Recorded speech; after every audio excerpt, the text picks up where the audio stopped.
दिल्ली चुनाव के बीच राहुल गांधी का बार बार बिहार जाना बीजेपी की धड़कनें बढ़ा रहा है। राजनीति के जानकारों के कान खड़े हो गए हैं। सवाल उठ रहे हैं कि क्या राहुल किसी रणनीति के तहत बार बार बिहार जा रहे हैं। कई सवाल इस समय तैर रहे हैं, जैसे कि क्या नीतीश ने राहुल गांधी को अपना संदेश पहुंचा दिया है, क्योंकि राहुल गांधी जब पिछली बार बिहार पहुंचे थे तो उन्होंने सख्त लहजे में नीतीश कुमार को चेतावनी दी थी कि जो भी फैसला लेना है वह जल्दी ले लो, नहीं तो इंडिया गठबंधन के जो दरवाजे खुले हुए हैं वो कभी भी बंद हो सकते हैं। तो क्या अब नीतीश कुमार ने अपना मन बना लिया है या फिर एनडीए का दूसरा विकेट गिरने वाला है? यह सवाल शायद आपको परेशान कर सकता है कि किस विकेट की बात करें हैं, और इसी पर हम आगे भी चर्चा करेंगे। तो क्यों लगने लगे हैं ऐसे कयास, और क्या है राहुल के दौरे के पीछे की असली वजह, और कौन सा है वह दूसरा विकेट जिसकी चर्चा कर रहे हैं? इन्हीं खबरों पर आज हम चर्चा करेंगे, मगर उससे पहले आपसे छोटी सी रिक्वेस्ट करेंगे। दोस्तों, अगर आपने अभी तक चैनल को सब्सक्राइब नहीं किए हैं तो चैनल को जरूर सब्सक्राइब कर लें और साथ में वीडियो को भी लाइक कर लें और अपनी राय हमें कमेंट में जरूर बताएं। राहुल गांधी बिहार जा रहे हैं। 5 फरवरी को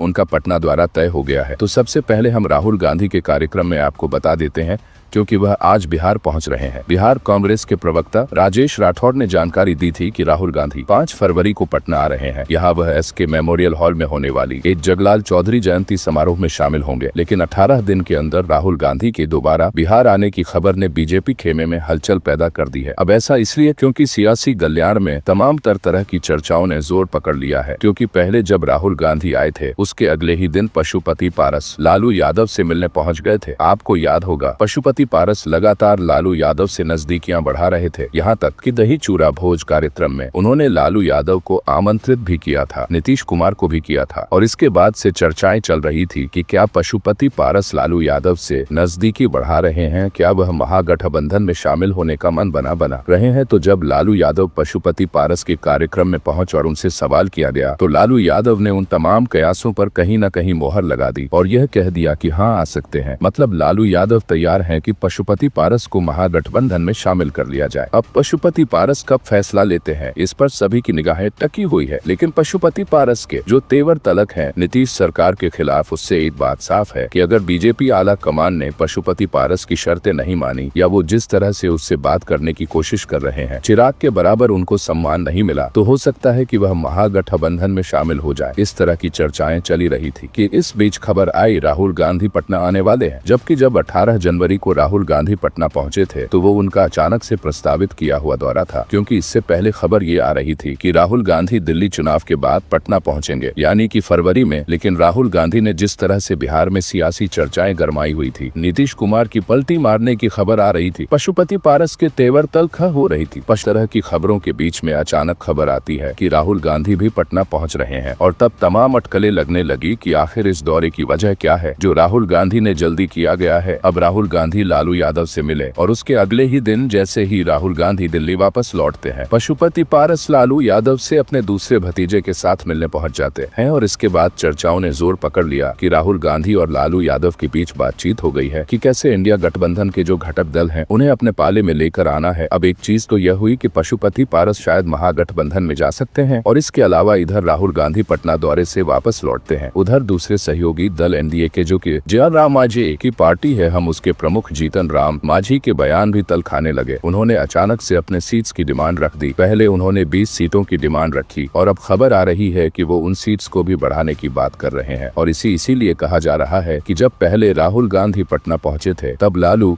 यादव से मिलने पशुपति पारस पहुंच गए थे। तो क्या इस बार जब राहुल गांधी दोबारा पटना पहुंच रहे हैं तो जीतन राम मांझी भी महागठबंधन में शामिल होने का मन बना सकते हैं? क्या इस बार जीतन राम मांझी से मुलाकात होगी लालू यादव की? क्या इस बार जीतन राम मांझी कोई बड़ा संकेत दे देंगे या कोई बड़ा फैसला ले लेंगे? और इन सब के बीच में नीतीश कुमार को लेकर तो चर्चाएं अलग से चली रही है। तो बिहार में विधानसभा चुनाव की सरगर्मियां लगातार बढ़ती जा रही है, और इस बीच केंद्रीय मंत्री और हिंदुस्तानी आवाम मोर्चा के जो प्रमुख हैं जीतन राम मांझी, उनके बयान ने राजनीतिक हलचल और तेज कर दी। उन्होंने घोषणा की कि उनकी पार्टी इस साल के आखिर में होने वाले विधानसभा चुनाव में 20 से ज्यादा सीटों की मांग करेगी। पटना में पत्रकारों से बातचीत के दौरान मांझी ने कहा कि उनकी पार्टी का ढांचा मजबूत हो रहा है, जिससे प्रधानमंत्री नरेंद्र मोदी और मुख्यमंत्री नीतीश कुमार दोनों को लाभ मिलेगा। उन्होंने यह भी साफ किया कि उनकी पार्टी को सम्मानजनक भागीदारी चाहिए। उन्होंने अपनी बात को एक उदाहरण के जरिए भी समझा दिया। उन्होंने कहा कि अगर परिवार में 4 रोटियां हैं तो हमें सिर्फ एक दी जाती है तो हम चुपचाप कोने में नहीं खड़े रह सकते। आप जानते जानते ही हैं कि यह पहली बार नहीं था जब मांझी ने सीटों को लेकर अपनी बात रखी। इससे पहले भी उन्होंने कहा था कि उनकी पार्टी के लोगों से किए गए वादों को पूरा करने के लिए कम से कम 20 विधायकों की जरूरत है। हाल ही में उन्होंने एनडीए में उचित स्थान न मिलने की स्थिति में केंद्रीय मंत्रिमंडल से इस्तीफा देने तक की चेतावनी भी दे दी थी। हालांकि कुछ ही घंटों बाद जब बीजेपी आलाकमान से उन पर दबाव पड़ा तो उन्होंने अपने बयान से पलटी भी मार ली थी। अब यहाँ खास बात यह भी है कि जीतन राम मांझी खुद भी तलब दिखा रहे हैं और साथ के साथ नीतीश कुमार की तारीफें भी कर रहे हैं, यानी नीतीश कुमार से नजदीकी बढ़ा रहे हैं। बीजेपी आला कमान पर दबाव बनाने की कोशिश कर रहे हैं। यह बात इसलिए कही जा रही है क्योंकि वह मुख्यमंत्री नीतीश कुमार की लगातार सराहना कर रहे हैं और जातीय सर्वे के मुद्दे पर भी मांझी ने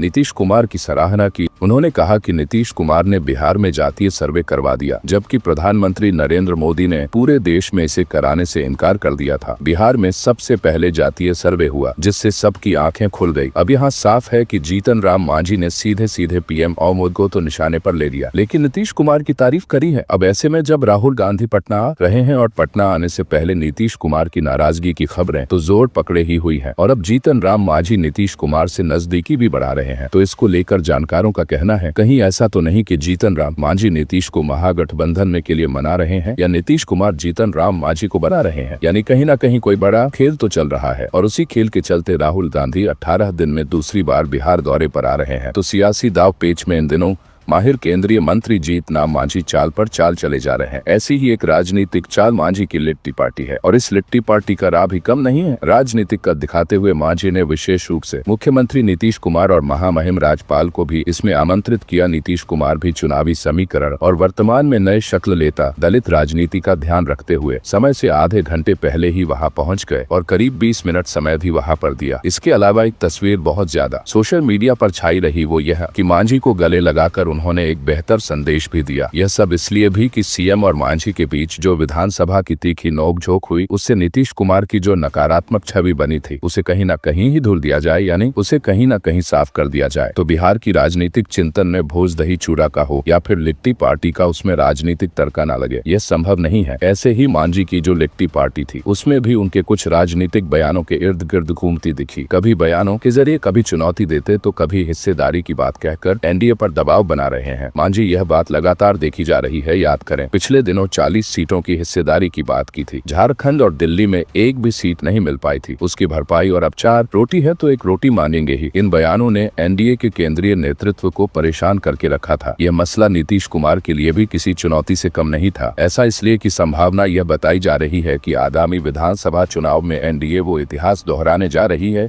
कि दोनों बड़ी पार्टी आधी सीट बांट लेंगी और अपने साथ ही दल को टिकट दे देंगे। इतिहास यह भी है कि हिंदुस्तानी आवाम मोर्चा नीतीश कुमार के कोटे में गया था। अब सवाल यह है कि जीतन राम मांझी की जो तेवर तलक हो रहे हैं उसको राहुल गांधी के बिहार दौरे से जोड़कर क्यों देखा जा रहा है? तो इसके पीछे की वजह है दलित राजनीति। आप जानते ही हैं कि बिहार में दलित राजनीति का महत्व बढ़ता चला जा रहा है। 19% वोट की राजनीति का सवाल है। यहाँ पर अब तक दलित वोट ज्यादातर एनडीए को मिलता रहा है। राष्ट्रीय लोक जनशक्ति पार्टी के अध्यक्ष पशुपति पारस ने तो नीतीश कुमार के विरुद्ध पानी पीकर कोसना शुरू कर दिया है। अपनी हालत के लिए वह नीतीश को ही दोषी मान रहे हैं। ऐसे में पशुपति पारस तो पहले ही महागठबंधन में आने की बात कर रहे हैं। अब बच्चे जीतन राम मांझी वो भी अगर महागठबंधन में चले जाते हैं तो महागठबंधन को आने वाले चुनावों में बहुत अच्छा फायदा हो सकता है और इसीलिए जीतन राम मांझी को भी अपने पाले में लाने की कोशिश महागठबंधन की तरफ से की जा सकती है। तो यहाँ पर अब राहुल गांधी के बिहार दौरे ने तमाम तरह के कयास पैदा कर